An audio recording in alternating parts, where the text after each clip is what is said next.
Welcome everyone to the Weekly Rant. My name is Trevor T. Thank you for joining me. Today, I want to talk to you about something that's been 175 years in the making. Okay.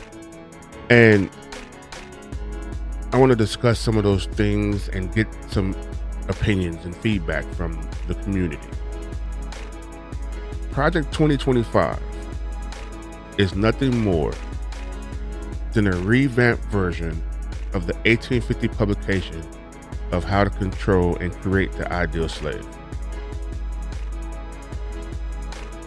In that publication,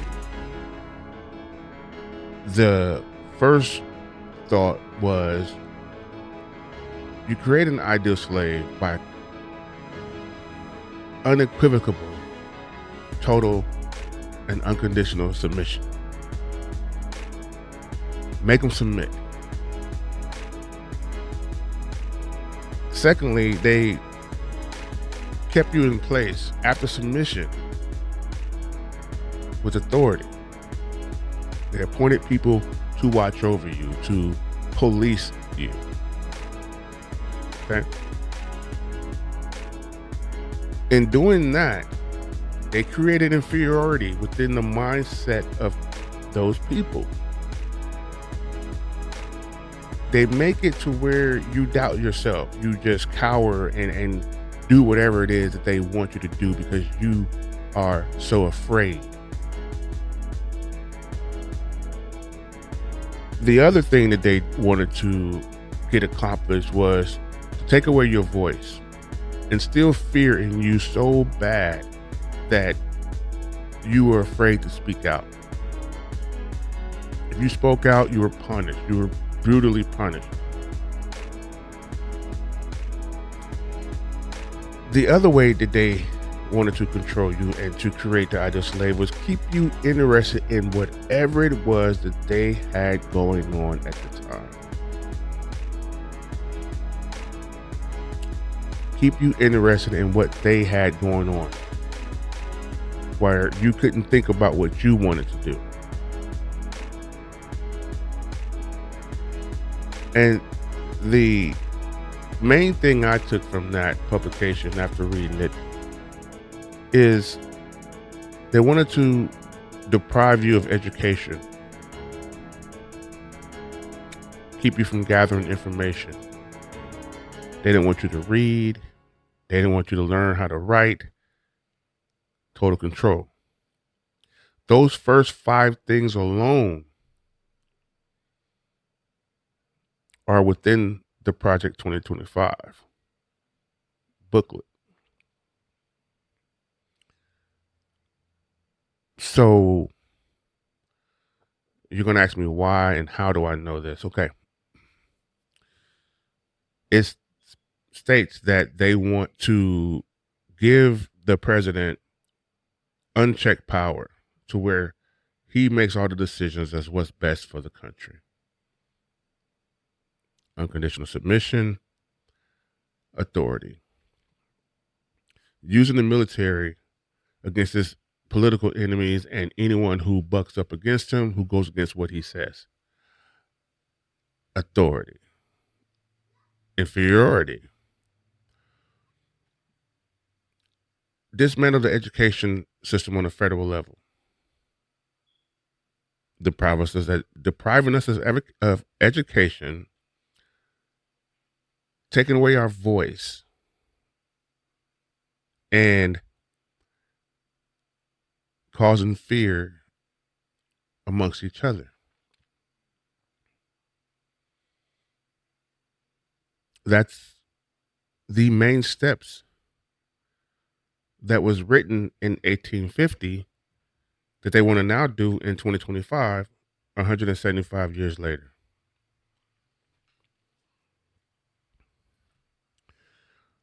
We have got to make a stance. We have got to take a stance, and we have to endure what's coming. We have to make sure that we are prepared and ready at a moment's notice to make sure that our families are secure in every way imaginable. A lot of people miss that whole section of Project 2025. And some that caught it didn't compare it to the publication of 1850. That publication of 1850 is everything written in Project 2025. If you don't believe me, go read it, research it yourself. Think about it. In 1850 publication, they wanted to put Christianity as the rule of law. Now they want to put the Bible back in schools. They want to end the separation of church and state. It's all there, people. It's in black and white as to what they're trying to do. You don't have to take my word for it. You don't have to take other creators' word for it. You don't have to take anybody's word for it but your own. Do your own research.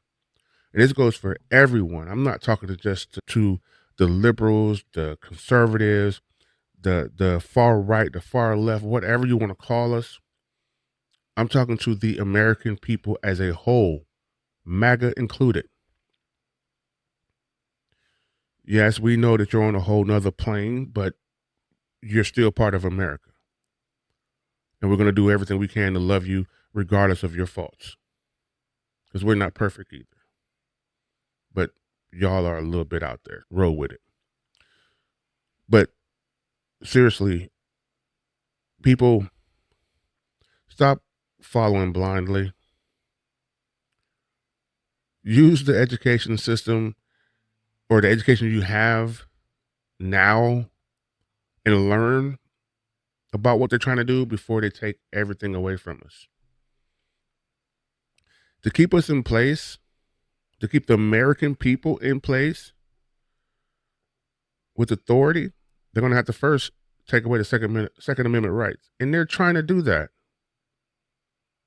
To keep the American people in place through total submission is to deprive us of education, keep us from trying to learn. They want to stop critical thinking. They call us woke when it's simply a form of education. You're educated. You're not woke. You're not thinking critical. You're educated about what the fuck happened, what's going to happen, and what is to be. That's it. But they so scared of that, they labeled it, oh, the woke left, or the woke left right wing me, or whatever. They label it woke because they don't want you educated. They don't want you thinking for yourself. They want you to listen to a motherfucker who wants total control of everything around him and to make things better for him, his donors, and those that support him. Some of those that support him. Because what MAGA fails to realize is everything he's doing, everything he's going to do, it's not only going to affect those who didn't vote for him, it's going to affect you harder.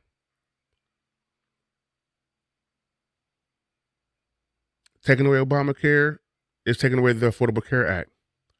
You voted for that. Your grandmother may need that Affordable Care Act because she can't afford the medication she needs. She maybe can't afford the transportation that it's going to be required to get her back and forth to the clinic or to the doctor or to the hospital. You're the ones who's voted for these things. You're the one who's voted for a person who is solely against federal regulations on abortions and things like that. He want to put it back to the states where he know that the Republican states are set against abortion because they feel it's cruel. But if you read the Bible, I think it's Numbers 5:11 through 31. It says that abortion was a rite of passage. If your spouse was shown to be unpure by having relations with another person other than her husband, that a curse was placed upon her to where her belly would swell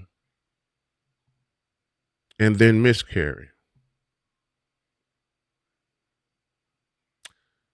I'm gonna say that again. Her belly will swell and then miscarry. This was a curse placed upon her by a priest through the word of God.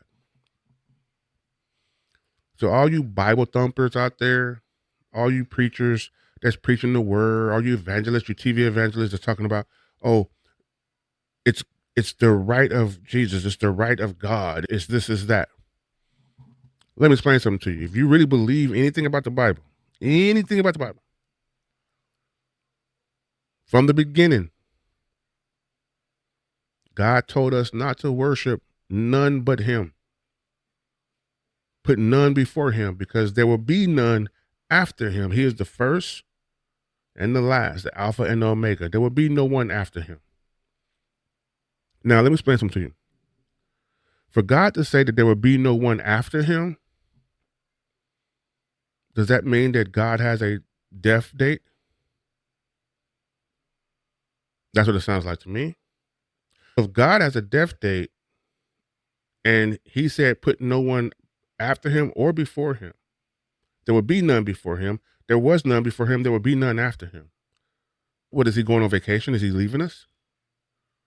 But then here comes Jesus in the New Testament, 400 years after the end of the first book, the last book of the Old Testament. 400 years later, here comes Jesus Christ.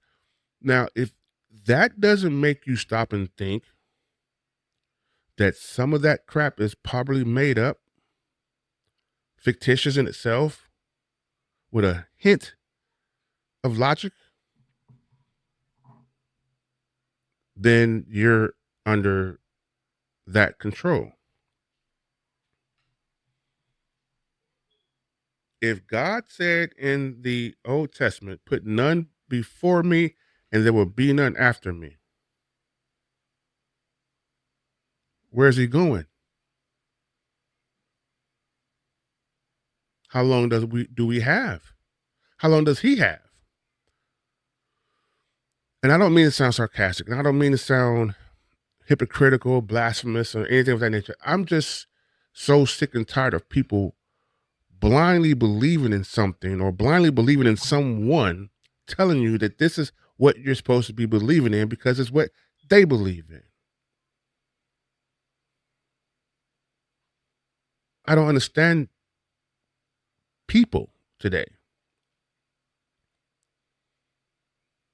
Now, believe what you want to believe. That's not my concern. My concern is believing in something because you were told that this is what you should believe in.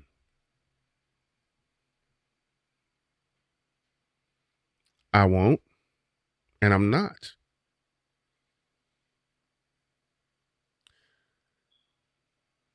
When religion was first passed on to us, some people saw it as a good thing. They had something to grab hold of. They had hope. They had a plan. They had a vision. But now, as time goes on, you expect us to continue to believe in this nonsense that there's an invisible person that we're supposed to follow and worship and love and cherish, that's all knowing and all powerful, but yet he allows everything that's going on in the world going on without intervening.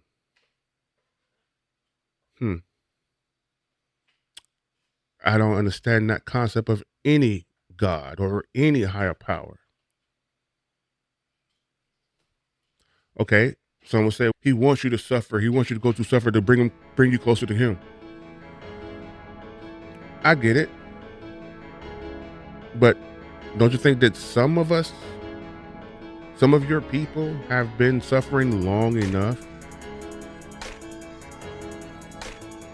You could have intervened at any point in time when Pharaoh had the slaves of the Hebrews.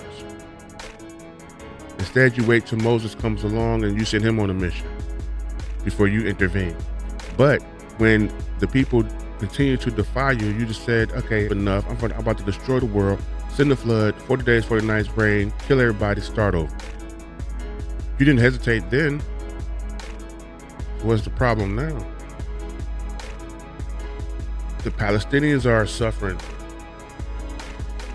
The Christian people are suffering.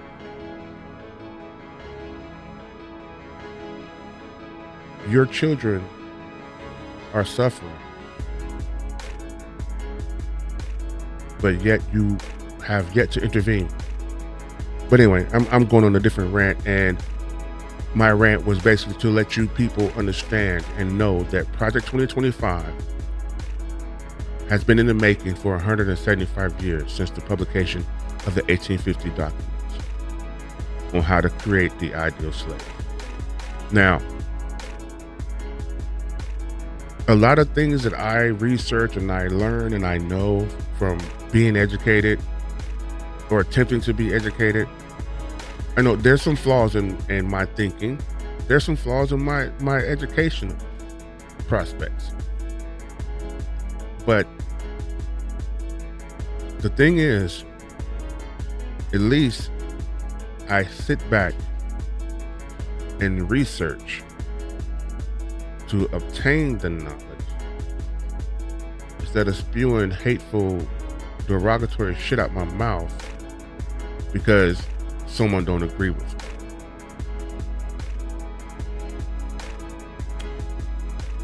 This has been Terrible T with the Weekly Rant. Thank you for joining me. If you like this type of content, please subscribe, like the channel, hit the notification bell so that you stay in tune with every video that we put out. I appreciate you stopping by. Leave a comment. All comments are welcome. You will never be blocked on this channel.